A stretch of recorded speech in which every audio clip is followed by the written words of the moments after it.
Okay, നമ്മൾ ദൈവത്തിന് വേണ്ടി നമ്മൾ അത് ചെയ്യുന്ന ദൈവത്തിനൊന്നും ആവശ്യമില്ല. ഓക്കെ, ഈ ലോകം മുഴുവൻ കൺട്രോൾ ചെയ്യുന്ന ദൈവമാണെന്നാണ് വിശ്വസിക്കുന്നതെങ്കിൽ ഈ മൂട്ടയിലത്രയുള്ള മനുഷ്യനെ കൊണ്ട് ദൈവത്തിന് എന്താ ആവശ്യം? ഒന്നുമില്ല.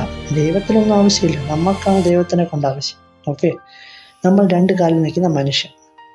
ഈ 2 കാലുള്ള മനുഷ്യൻ നമ്മുടെ ചുറ്റിനുമുള്ള ഫാമിലിയെ നമ്മൾ മൈൻഡ് ചെയ്യുന്നില്ല, സൊസൈറ്റിയെ മൈൻഡ് ചെയ്യുന്നില്ല. പക്ഷെ ആലോചിക്കേണ്ടത്, ദൈവമാണ് മനുഷ്യനെ പ്രൊട്ടക്റ്റ് ചെയ്യുന്നത്. ദൈവമാണ് ഫാമിലിയെയും സൊസൈറ്റിയെയും, സൊസൈറ്റിയുടെ മുകളിലുള്ള കൺട്രിയെയും, കൺട്രിയുടെ മുകളിലുള്ള പ്ലാനറ്റിന് മുകളിലുള്ള സോളാർ സിസ്റ്റത്തെയും, സോളാർ സിസ്റ്റത്തിന് മുകളിലുള്ള യൂണിവേഴ്സിന് മുകളിലുള്ള മിൽക്കി വേയും, ഈ മിൽക്കി വേവ്സിനൊക്കെ മുകളിലുള്ള സാധനങ്ങളെ മുഴുവൻ കൺട്രോൾ ചെയ്യുന്ന ദൈവത്തിന് നമ്മുടെ എന്താവശ്യമാണ്? ഇത് നമ്മൾ ആലോചിക്കണം.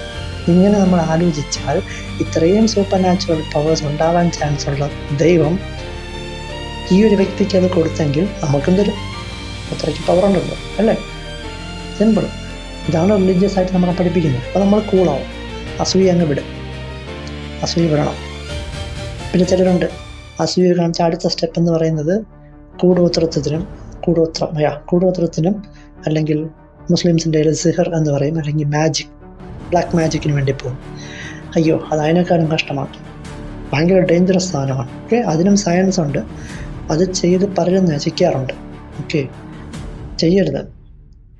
നമ്മളെപ്പോലുള്ളൊരു മനുഷ്യൻ്റെ അപ്പുറത്തും, അല്ലേ?